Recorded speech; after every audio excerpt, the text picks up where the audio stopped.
আসসালামু আলাইকুম স্যার, আমি তাসনুবা তাসরিফ। আমি পড়াশোনা করছি চট্টগ্রাম বিশ্ববিদ্যালয়ে ব্যবস্থাপনা বিভাগে চতুর্থ বর্ষে। একটু পজ দেই। আপনি আপনার যারা প্রশ্ন করবেন হয় আমাকে ভাইয়া বলতে পারেন অথবা আমাকে থ্যাংক ইউ স্যার। বয়সের হিসাবে আঙ্কেল বলতে পারেন, তবে আঙ্কেলটা একটা শুনতে খুব একটা পছন্দ করবো না, ভাইয়া বলে ভালো লাগবে। আচ্ছা, ধন্যবাদ। আচ্ছা ভাইয়া, 2020 সালে করোনা টাইমে আমি মাশরুম বিজনেস শুরু করেছিলাম আমার ফ্যামিলিতে, কিন্তু মূলধন স্বল্পতার কারণে আমরা দীর্ঘদিন চালিয়ে যেতে পারি নাই। আমার মতো হাজারো তরুণ আছে যারা শুধুমাত্র জামানতবিহীন যে ঋণের ব্যবস্থা, সেটাতে কিন্তু খুবই জটিলতা, যেটা আমরা বইতে পড়ি, বাট বাস্তবতাটা ভিন্ন। কারোই কিন্তু জমি বা ওরকম থাকে না যে যেটা জমা দিয়ে যুক্ত ঋণ নিবে। সো এই ক্ষেত্রে ভবিষ্যতে তাদের সহায়তায় আপনারা যদি নির্বাচিত হন তাহলে কি পদক্ষেপ গ্রহণ করবেন, এবং ফাইন্যান্সিংয়ের অল্টারনেটিভ কোনো ওয়ে আছে কি না, এবং এটা জটিল মুক্ত কিভাবে করা যায়, এবং পাশাপাশি আর অন্য কোনো সহায়তা আছে কিনা, বা এই ধরনের কোনো পরিকল্পনা আছে কিনা, যেখানে বিজনেসই হচ্ছে blood of the economy. Thank you so much. Thank you. দেখুন, আপনি যে উদ্যোগের কথা বলেছেন, যেটা আপনারা কোভিড সময় নিয়েছেন, বাংলাদেশে এরকম বহু ছোট ছোট উদ্যোক্তা আছে। আমাদের যেটা পরিকল্পনার মধ্যে আছে, হ্যাঁ, আমাদের দেশে ব্যাংক লোনের ক্ষেত্রে অনেক ডিফিকাল্টিজ আছে, খুব সহজে যে ব্যাংক লোন পাওয়া যায়, নট দ্যাট। আমরা জিনিসটাকে ইজি করতে চাইছি। আপনার মতো এরকম ছোট ছোট যেই উদ্যোক্তা আছে তারা যাতে কোলাটেরাল যদি দিতেও হয়, সব আইন তো পাল্টানো যাবে না, বাট আইনটাকে যতটুকু কারেকশন করা সম্ভব হয়, আইনটাকে কারেকশন করে আমরা আপনার মতো এরকম ছোট ছোট যারা উদ্যোক্তা আছে তাদেরকে আমরা কিভাবে হেল্প করা যায় সেটা আমাদের পরিকল্পনার মধ্যে আছে। একই সাথে আমাদের পরিকল্পনার মধ্যে আরেকটা আছে, যেমন ধরেন অনেক স্টুডেন্ট এখন দেখা যাচ্ছে পড়ালেখা করতে জাপানে যাচ্ছে, পড়ালেখা করতে চায়নায় যাচ্ছে। আমাদের একটা চিন্তাভাবনা আছে যে অনেক সময় অনেকে যেতে পারে না, তার হয়তো ভিসা ফিস অথবা তার প্লেনের টিকিট এটা এনাফ ফ্যামিলি সাপোর্ট দিতে পারে না। আমরা এখানে একটা চিন্তা ভাবনা করছি যে এরকম যারা আপনি যেরকম ছোট উদ্যোক্তা, আপনি যেরকম সাপোর্ট চাচ্ছেন, ঠিক একইভাবে যারা পড়ালেখা করতে যেতে চাচ্ছে তাদেরকে স্টুডেন্ট লোন নামে কোন লোন দেওয়া যায় কিনা, এটা আমাদের একটা চিন্তা ভাবনার মধ্যে আছে। Thank you. নেক্সট, ওই যে মাইক্রোফোনটা বোধহয় ওখানে।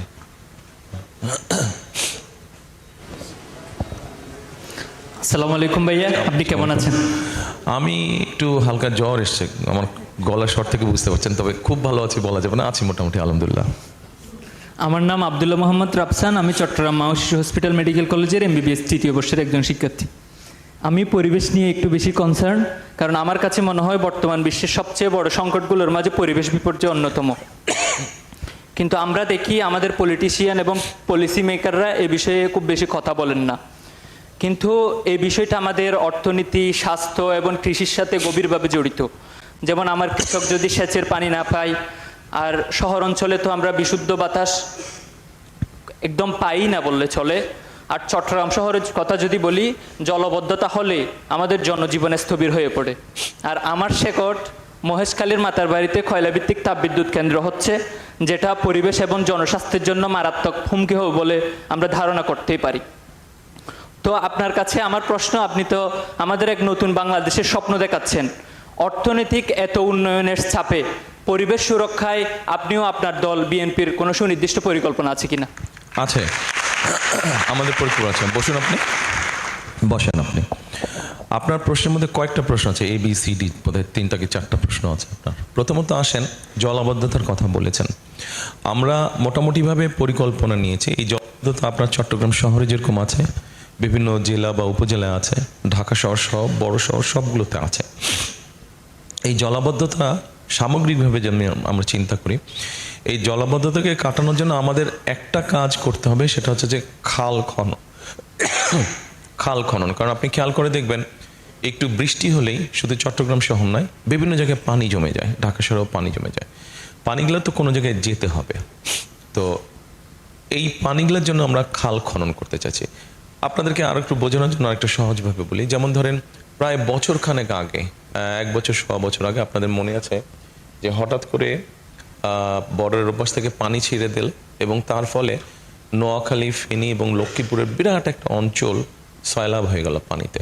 পানিটা বেশি দিন ছিল না, বোধহয় 2 সপ্তাহের মতন ছিল পানিটা। এটাও জলাবদ্ধতার একটা অংশ, কিন্তু পানিটা যেতে পারছে না। এখন আপনারা একটা সুইমিং পুলের কথা চিন্তা করেন, যেই সুইমিং পুলটা রেডিয়াস হবে 50 square mile. Think about a swimming pool যেটা রেডিয়াস হবে 50 স্কোয়ার মাইল, সেন্টার পয়েন্ট থেকে যেদিকে যান 50 স্কোয়ার মাইল, আর এভারেজ ডেপথ সে 7 ফিট 7 ফিট। তাহলে চিন্তা করেন ওই সুইমিং পুলটাতে কি পরিমাণ পানি আছে। ঠিক একই অবস্থা হয়েছিল ওই বন্যার সময়, কিন্তু 2 সপ্তাহ পরে পানিটা চলে গেল। পানিটা তো আমরা ক্রিয়েট করতে পারছি না, এটা এমন একটা রিসোর্স যেটাকে আমরা ক্রিয়েট করতে পারছি না। ঠিক আপনি চট্টগ্রাম শহরে যখন বৃষ্টি হয় বা অন্য জেলায় যখন বৃষ্টি হয়, এখানে নিশ্চয়ই অন্য জেলারও ছেলেমেয়েরা আছেন, যখন বৃষ্টি হয় পানি কিভাবে বৃষ্টির পানিটা আটকে যায়, ফলে যেতে পারে না। আরেকটা জিনিস চিন্তা করে দেখবেন, আপনারা যদি একটু ঘাটাঘাটি করেন দেখবেন বাংলাদেশের যে কোনো জায়গায় আজকে থেকে 20 বছর আগে যদি 50 ফিট নিচে গেলে পানি পাওয়া যায়, এখন 400, 500, 600 ফিট ডেপথ। অর্থাৎ স্বাভাবিকভাবেই আমরা আমাদের পানির চাহিদার জন্য, যেহেতু নদীতে পানি নাই, উপরে পানি নেই, সারফেস ওয়াটার নেই, আমরা আন্ডারগ্রাউন্ড ওয়াটারটাকে টেনে নিচ্ছি। এই জিনিসগুলো কিন্তু আস্তে আস্তে ভয়াবহ রূপ ধারণ করছে পরিবেশ।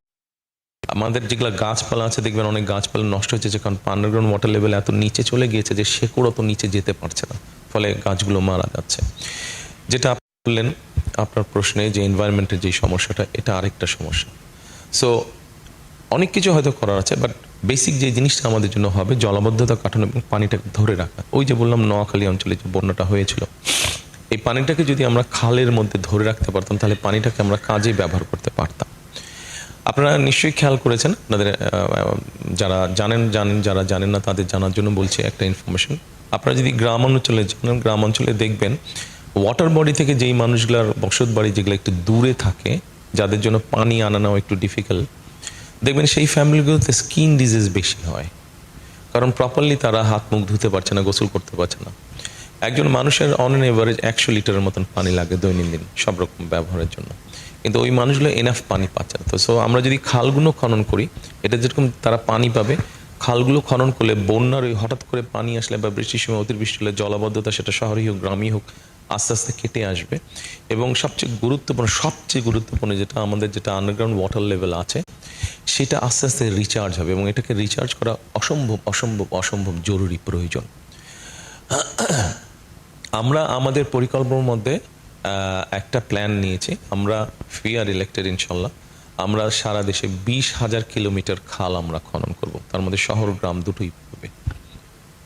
আর আপনি আরেকটা বলেছেন, এটা তো আছে পানির ব্যাপারে গেল, এনভায়রনমেন্টের সাথে আরেকটা আছে, সেটা হচ্ছে যে অনেক পলিউটেড, বিশেষ করে শহর অঞ্চলের বাতাস অনেক পলিউটেড।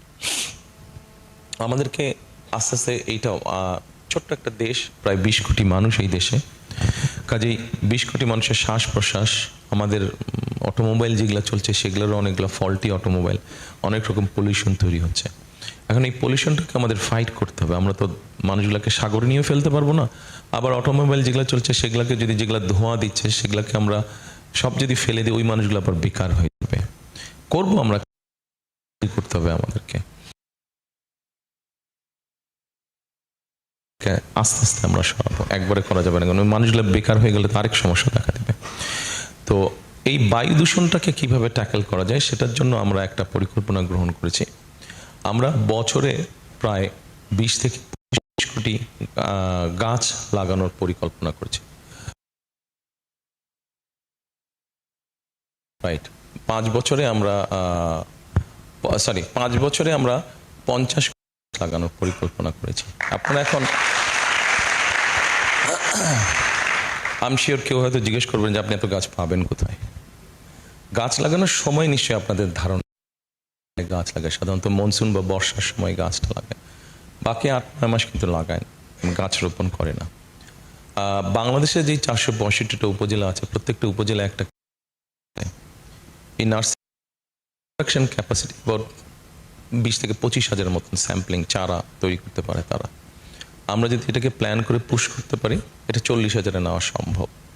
এর বাইরে বিভিন্ন প্রাইভেট সেক্টরেও আছে, নার্সারিজ আছে। সব মিলিয়ে প্রায় 1 লক্ষের মতন, প্লাস মাইনাস 1 লক্ষের মতন নার্সারি সারা বাংলাদেশে আছে। ওগুলোর প্রোডাকশন ক্যাপাসিটি এরকম। আমরা যদি প্ল্যান করে সবগুলো প্রোডাকশন বাড়াতে পারি, তাহলে আমরা বাকি 8-9 মাস যেটা থাকবে, তখন আমরা চারাটা তৈরি করব। মনসুন সিজনে এই চারাটাকে আমরা রোপণ করা শুরু করব। এভাবে আমরা বৃক্ষরোপণের ব্যাপারটা, আমরা এর মধ্যে জায়গাগুলো বের করেছি যে কোন কোন জায়গায় ছোট ছোট ছোট ছোট ফরেস্ট তৈরি করবো আমরা। স্যাটেলাইট দিয়ে এখন, স্যাটেলাইটের ইমেজ দিয়ে এখন অনেক কিছু করা যায়, আপনি বের করে ফেলতে পারবেন। ইভেন স্যাটেলাইটের ইমেজ দিয়ে আপনি ওখান থেকে ওই ইমেজ দিয়ে আপনি কাউন্ট করে ফেলতে পারবেন যে ওখানে কতগুলো গাছ আছে। ওখানে যদি 100 গাছ থাকার প্রয়োজন, সেখানে 80টা গাছ আছে, এটাও আপনি ইমেজ দিয়ে এখন বের করতে পারবেন। সেটাও সম্ভব টেকনোলজিক্যালি। প্ল্যান করেছি, আরও অনেক ডিটেল আছে এটার মধ্যে, আমি অত ডিটেলে যাচ্ছি। Are you satisfied? Okay, thank you. আমরা একটু পিছন দিকে যাই। ওই যে, না আপনার পেছনে, রাইট, এই যে এরকম যে করেছেন ভিক্টরি সাইন, না নেক্সট ইউ, বিহাইন্ড ইউ। আচ্ছা ঠিক আছে, আপনি বলে ফেলুন, তারপরে যে মাইক নিয়েছেন আপনি বলেন, তারপরে আমরা তারপরে।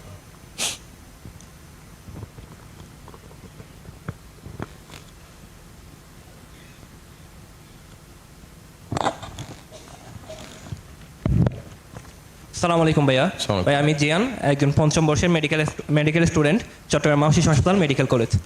ভাই আমার কাছে আপনার কাছে আমার কোয়েশ্চেন হচ্ছে, আপনারা তো অনেকগুলো পরিকল্পনা হাতে নিয়েছেন, আমি 31 দফাও দেখেছি, এবং আপনার যে সিলেটে যে ইয়ত পলিসি নিয়ে যে টক উইথ তারেক রহমান, ওইটাও দেখেছি আমি। তো এখন আমার কোয়েশ্চেনটা হচ্ছে, আপনাদের পরিকল্পনাগুলো কি শুধু প্রতিশ্রুতির মধ্যে সীমাবদ্ধ থাকবে, নাকি আপনারা বাস্তবায়ন করবেন?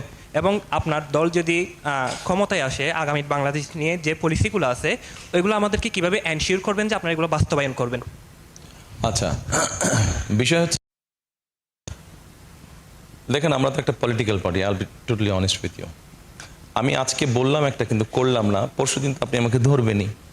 আপনি যদি এবার আমাকে ভোট দেন, পরের বার আপনি ভোট দিবেন না আমাকে, ব্যাপারটা তাই না? জি ভাই। তো আমার বেনিফিটটা কি? আপনাকে আমি ব্যাপারটাকে দেখি এইভাবে, মানে একজন মানুষ হিসেবে আমি ব্যাপারটাকে দেখি এইভাবে।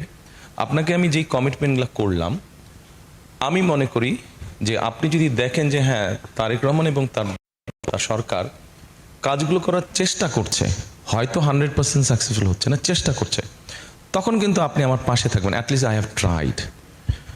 আর আমি যদি না করি, সেটাও আপনি বুঝতে পারবেন।